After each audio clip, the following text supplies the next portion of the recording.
Aquarius, and welcome to your year 2022 forecast for the Sun or the Ascendant. I'm going to share with you the major themes of this year, whether it's the eclipses, the move of Jupiter into Aries and then back into Pisces, the North Node coming into the sign of Taurus on the 19th of January. That's going to be really influential. The solar return for the year. So the influence that will provide a backdrop energy for the whole of the 12 months. That Mars, the planet of passion, but also of more rugged romance, moving into your sister air sign of Gemini on the 20th of August and being there for the rest of the year. This is going to be particularly interesting. And of course the Aquarius new moon, which occurs on the 1st of February 2022. I'm going to tell you about that too.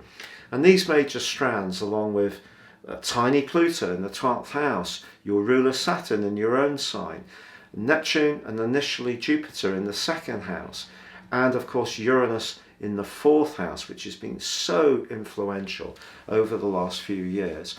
Those are all staying put. But as I say, we do have the North Node joining with Uranus, we have Jupiter moving into Aries, and of course we have that big aspect of 21 between your two ruling planets of Saturn and Uranus, which really was so dominant, with a connection in February and June, and also as recently as the 24th of December in exact square.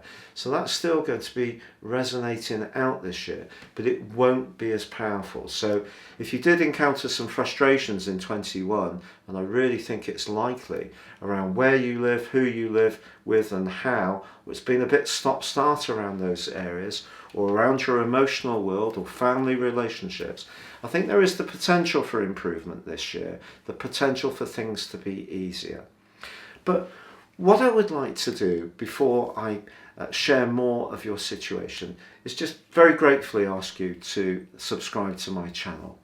I have been doing YouTube videos for really quite some time, but due to a number of illnesses, I have got a bit behind. So if you would be so kind to subscribe, I'd be honoured. Please click or tap on the bell notification symbol. Also, if you would like to subscribe to get your free daily horoscope fired to your device each morning, please see the link below.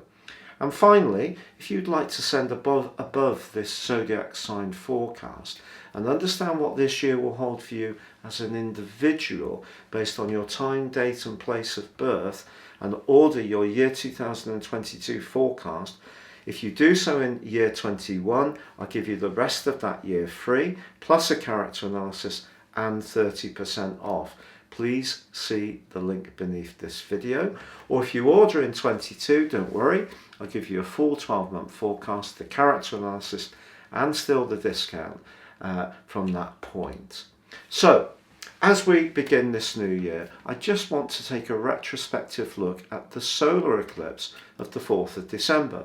And if you're thinking, Patrick, why would you want to look backwards? It's simply that eclipses have a backdrop energy for 6 months. So that one still has 5.5 months to run as we enter the new year. It was in Sagittarius, but alongside the Sun and the Moon was Mercury.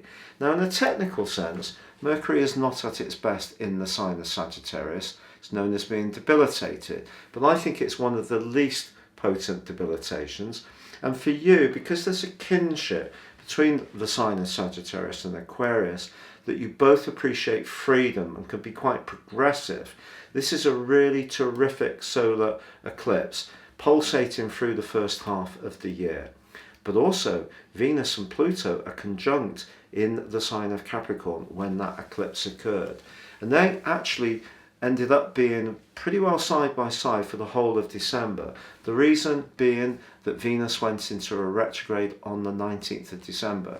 So as we come through to the solar return for Aquarius, which I'm showing on the screen now, you can see that Venus and Pluto are still side by side in Capricorn. The RX by Venus means retrograde. Mercury is close to them as well.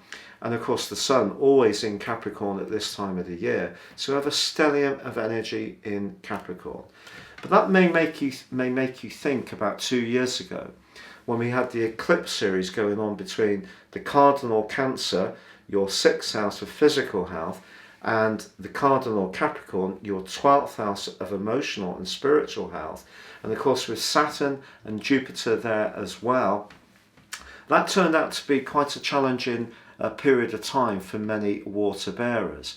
But I want to reassure you, the experience of that and the lessons learned and the information that you gained can be used in such a more insightful way this year with this combination. Because I think Venus can join in with Pluto. It can be an aspect which creates quite a lot of leverage, but I think it's possible that someone can come back into your world this year that you may have thought had gone forever. Now, it may have been that this wasn't your choice. Someone may not have been speaking. It may have been someone that you've lost touch with for no particular reason. It may be that you are going to suddenly feel a recollection, a reminiscence towards someone in a very nostalgic way, which sees you want to reach out towards them and celebrate the connection you once had. So don't be surprised if people from your past pitch up in your life this year. But because if we look again on the screen, you will see that the moon at the turn of the year is actually in the friendly Sagittarius, along with Mars. Now, when these two are side by side, it can be a bit combustible, but I think it would just give you more thrust to think about your future hopes running on from that solar eclipse. So your future this year is dependent on believing in what makes an Aquarius an Aquarius, which is the big picture, the unity of person kind. It's not just about the individual, but nor should we forget the rights of the individual. We should come together. But if you can connect with people in a more spiritual, sensitive and emotional way, you'll be making the most of all these energies that are present right at the start of the year. Now, of course, the most dominant influence last year was the square between your two ruling planets, the traditional Saturn, the higher octave modern Uranus. Uranus in the 4th house of home, family, emotion, Saturn in your own sign. If you physically felt limited last year and frustrated by the lockdown, by family dynamics or politics or the community you lived in, it felt very cramped, or the property that you were occupying didn't feel as comfortable as you would like, the chances are you'll want to still change those things this year. And I have to be honest, although these two are active in a right angle pretty well through to the time of the new moon in your sign on the 1st of February, then it's pretty well over. So the solar return energy, which echoes out all year, means they're still going to be there. So you may still be trying to find the right kind of balance between what's good for you, the individual, the 1st house, and what's good for you where you live, but not losing that sense of identity or individuality. So important to Aquarius people. But I think to really make this flow, it's coming to terms with some of the reasons that things didn't work out with people in the past. Maybe letting go, maybe dispensing with some of the hurtful things that occurred, even if they're not all solved. So forgiveness may be a theme. It could also be that your compassion is going to grow. You are developing a more spiritual dimension, whilst at the same time wanting to be friendly. That's a lovely combination, and I think that's going to be very vibrantly shining out this year, even if it's not quite perfect. However, on the 19th of January, you can see that the North Node does move into Taurus. So that's going to give support to the restless energies of Uranus that have been there since that May position in 2018 to mid-November 18, and then full time from March the 7th, 2019. Probably has felt quite edgy about where you live. So the North Node moving in for the next 18 months can be definitely an uplift. But more than that, Aquarius, because this year there's going to be 2 eclipses in the 4th house of Taurus and 2 in the 10th house of Scorpio. So yes, the eclipse series has moved on. Remember I mentioned before the cardinal eclipses of Cancer v Capricorn, then last year Gemini and Sagittarius. And of course the Sagittarius eclipse was at the start of this broadcast, informing the friendly energy that you can bring into this new year. But it's friendship with a deeper understanding of human nature and tempering expectations of utopia, which can be a very Aquarius thing at times, with the reality that we're all flawed, we all disappoint people at times, but compassion and forgiveness are very important. Now on the 30th of April, we do have the first of those eclipses. But before I tell you about that, I want to tell you about the 1st of February, because that is the Aquarius new moon. And it is a new moon that isn't without its challenges, because it's very, very close to Saturn. And although Uranus has widened its link to Saturn itself, it's still actually squaring up the new moon itself. So that's why I don't feel the square between Saturn and Uranus that was so dominant last year is completely at an end. So certainly through to the end of February, the start of March, there's still going to be the potential for something to be changing, evolving, but not quite getting to where you want it to be immediately. But it does have the potential to get there, because don't believe that because Saturn's on the new moon that is unlucky. When I work with my individual clients on a one-to-one, I spend quite a lot of time illustrating to them how Saturn often is linked to breakthroughs. And it's not as binary as that everything to do with Jupiter is amazing and everything to do with Saturn is evil. It just isn't that simple. Saturn is a tough nut, we all know that. And it can be, particularly if we have it in a tough position on our natal horoscope, like I have it conjunct Mars, and sure enough I've suffered with a lot of health issues because the energy of Mars is limited by the restriction of Saturn.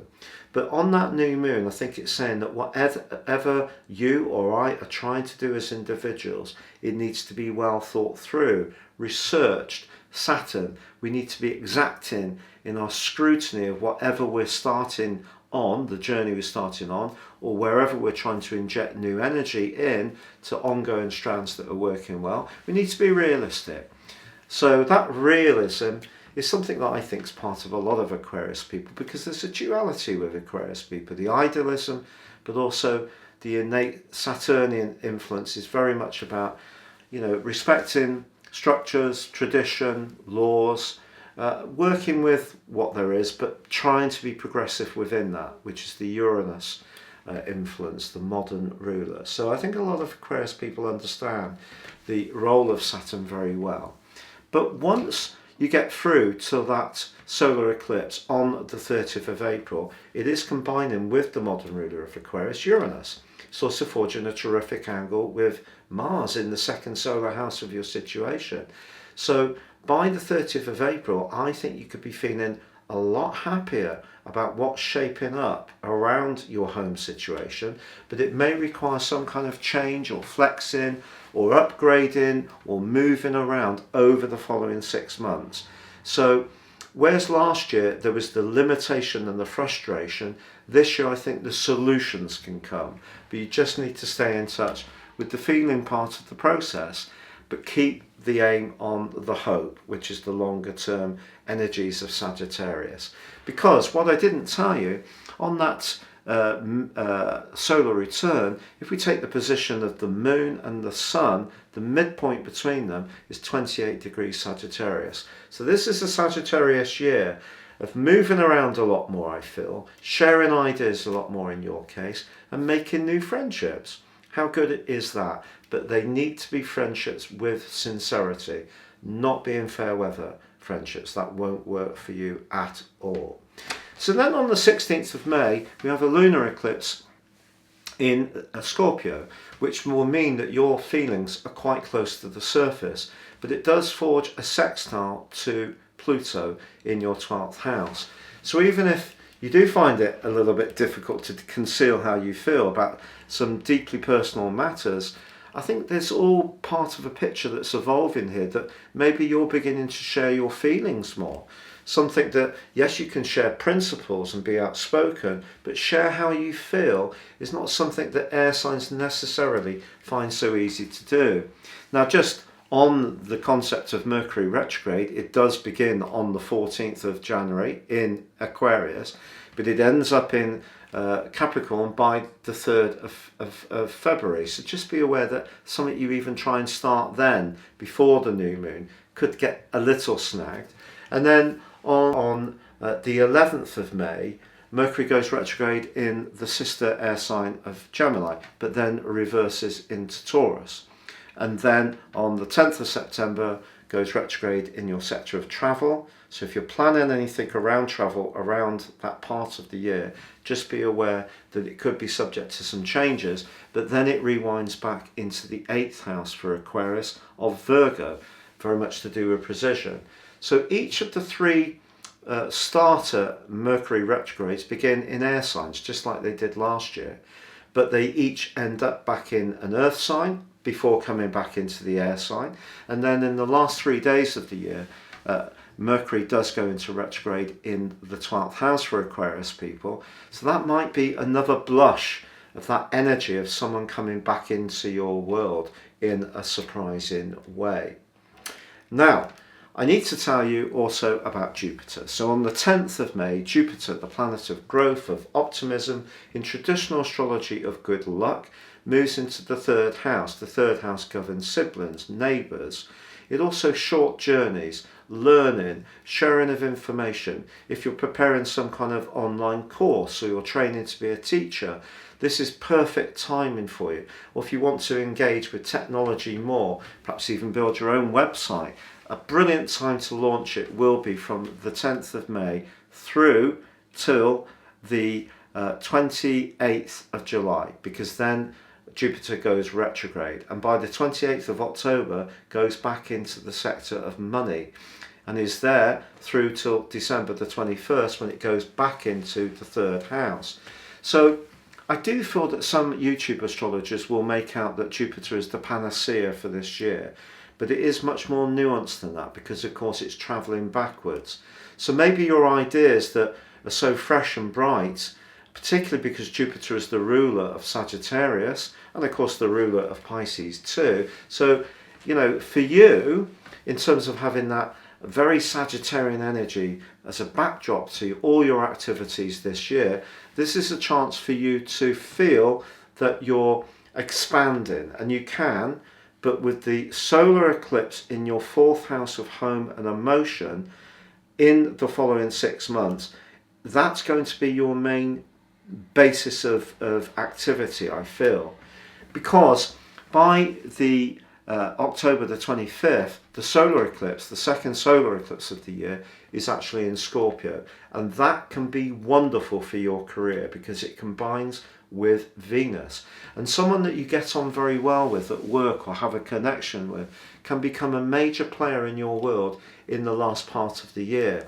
Also on August the 20th, Mars makes its way into Gemini. If ever you wanted to feel alluring and attractive, this is the place to be. And you can chat people up for fun. So if you're single, having Jupiter in the 3rd house, having Mars in the 5th house, this is great stuff.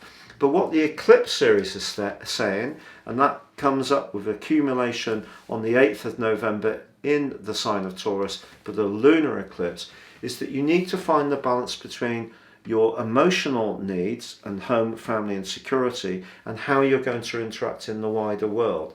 So you can blaze a trail of all this Sagittarius, all this Jupiterian energy in Aries and Mars until it goes retrograde at the end of October in Gemini, but stay very much adhered to how it feels, because that backdrop energy at the start of the year, 12th house, the Eclipse series, 2 of them in the 4th house of home and emotion, the North Node, home and emotion, Uranus still home and emotion, being challenged by Saturn in your 1st house of the body, your own physical vitality and your need to be an individual. So there are going to be some toggles to be made.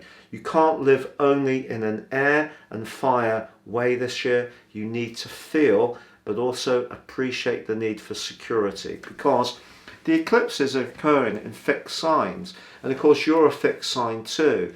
So as much as change is part of all of our lives these days, not least through technology, and Uranus is pushing back in the fixed sign of Taurus, where it doesn't like to be. It's in its full. There could be some resistance within you at times, but it's about embracing the more feeling side of life, your own fears and anxieties, letting go of past upsets.